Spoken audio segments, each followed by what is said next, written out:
حضرت ابو سعید خدری رضی اللہ تعالیٰ عنہ روایت کرتے ہیں کہ عورتوں نے رسول اللہ صلی اللہ علیہ وآلہ وسلم سے کہا کہ آپ صلی اللہ علیہ وآلہ وسلم سے فائدہ اٹھانے میں مرد ہم سے آگے بڑھ گئے ہیں، اس لیے آپ اپنی طرف سے ہمارے وعظ کے لیے بھی کوئی دن خاص فرما دیں۔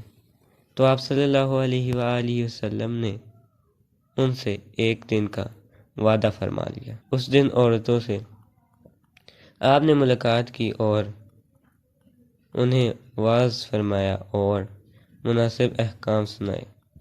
جو کچھ آپ صلی اللہ علیہ وآلہ وسلم نے ان سے فرمایا تھا اس میں یہ بات بھی تھی کہ جو کوئی عورت تم میں سے اپنے 3 لڑکے آگے بھیج دے گی تو وہ اس کے لیے دوزخ سے پناہ بن جائیں گے۔